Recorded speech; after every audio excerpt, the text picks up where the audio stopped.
All right, good morning. Everybody's on vacation, so I'm using one of my buddy's excavators to do a little walk around inspection. This monster here is one of our favorite toys, the 349 cat. So we're going to do a little inspection on this machine and cover some of the basics on the walk around. The number one thing obviously is grease. This has an automatic greasing machine, so the only thing you're going to need to make sure is the grease tub is full, and then none of the lines are broken going up and down the machine. We can see some of the grease is coming out right here, so this is something that I would clean just to make sure we don't have any leaks. And obviously checking all of my points to make sure we have good grease coming out. You can see the grease coming out. Also, it's important, I like to make sure the tag is visible. Again, this is a grease fitting that will break if you hit something or drag it through the dirt. So inspecting all of these, checking out all of my teeth on this machine, making sure all of them are uniform. The side cutters or the edges, side plates, whatever you want to call them. I call them the side cutters or the side teeth. Everything looks uniform. I like to work from the ground up as well. So now I'm inspecting the tracks. This person did a fairly decent job at cleaning the tracks, so we can inspect the two top rollers. We can see if they're sagging or if anything has moved. If you have them full of dirt, you can't tell if something is broken, so this looks okay to me. The track sag looks fine. I don't have the tracks with a lot of sag on each side. If we need to measure the track sag, we'll put a ruler from the high point here to the high point here and measure the distance of sag in between here and here. And for any reason, if we need to tighten this track up, this hole right here, there is a grease fitting in here, and we pump grease in there and it will stretch the cylinder forward and tighten the track for us. I'm also looking for anything that has leaked on top of the tracks, like this little water spot right here. I know this is the AC, so it's not that big of a deal. The air filters. The first thing we're going to grab on the air filters is we're going to squeeze this little guy on the bottom here. This is where the dirt is going to get trapped. So I'm going to squeeze that and see if any dirt falls out. If I have a tremendous amount of dirt that falls out, I'm going to take the filters out and visually inspect them or blow them out. As well as every other day, depending on the situation. We're in a nice sandy area here in Florida, so we want to check these every day, if not every other day, and make sure they're blown out.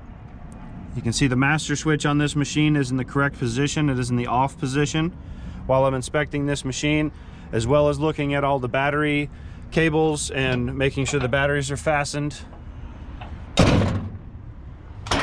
Next, we're moving into the radiator area. All of the screens need to be visually inspected through here. This is what we're looking for. This little stuff here will go onto the bottom of the radiators and plug it up. If you can't get this all, get as much as you can by hand or with a whisk broom. When your fuel truck shows up, or if you have a fuel truck on site, this is when you're going to blow this out.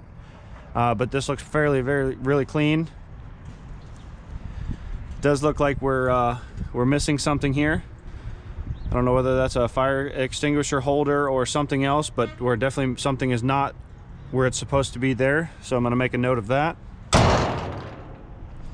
It's also important to make sure that our cabinet doors are closed all of the way. When we fire this machine up, if this big door was to swing open, we can bend the door or make it to where it won't close anymore. Now moving over to the wet side, as I call it, this is where all the hydraulic fluid is pumped, all your filters. So you can see on these filters which filter is what. So I have oil, fuel water separator, second oil, your hydraulic pump, all of your hydraulic lines. This is where the mechanic is going to hook up to drain any of these fluids, so make sure these aren't leaking as well. I just unplugged them and make sure there's nothing inside the fittings. Everything looks good in here. Most of the time on your smaller excavators, right here on the plate will be the visual inspection for the hydraulic fluid. This particular machine is on the side here, You can also see that there is a picture showing you how to park the machine to check the fluid. So the fluid looks great. And you can also see that the machine is parked in the fashion that you are supposed to park it according to the symbol on the side of the machine. So this is a fairly new machine, so everything looks beautiful. Again, working my way around, now inspecting the track on this side. Same thing, looks clean, nice and tidy. Track Sag looks good. While I'm walking around, I have visually inspected the lights, my flag, anything I've added to this machine, as well as my cameras. This has 360-degree view, so there's a camera right here that I want to make sure is nice and clean, not broken. My mirror is good. Everything looks good.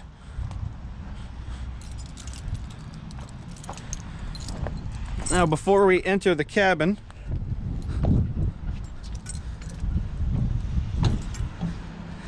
I'm going to visually inspect all of my pumps. These pumps here, both of these drive the swing of the machine.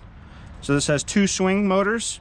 So I'm just looking at all of the lines. Again, the grease fittings all the way up the back. This is the grease tub here. So obviously this thing is completely full of grease.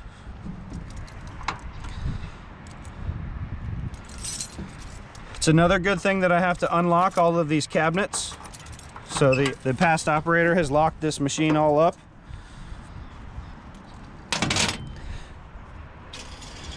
The most important check of all, the dipstick, and this is how we do it.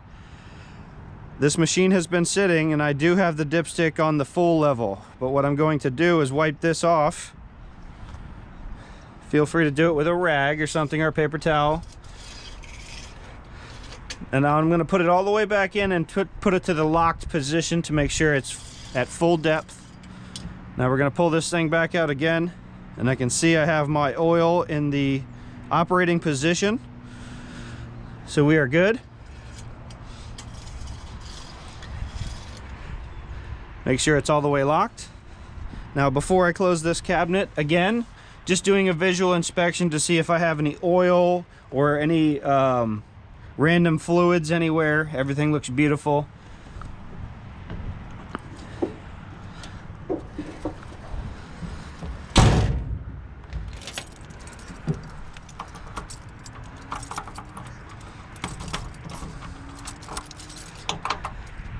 Again, inspecting the lights, my locks.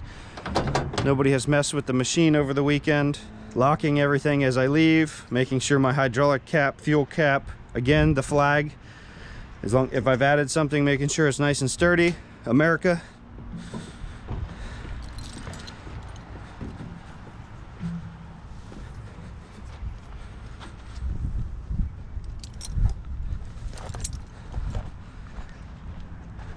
As I come around, inspecting the inside of the tracks, again, grease fittings. These fittings here go around and grease the swing table. Obviously these will grease the bottom of the cylinder. This is where quite a bit of dirt and debris gets trapped. So I'm going to visually inspect this area. No hydraulic fluid is leaking on both of my cylinder feeds and returns.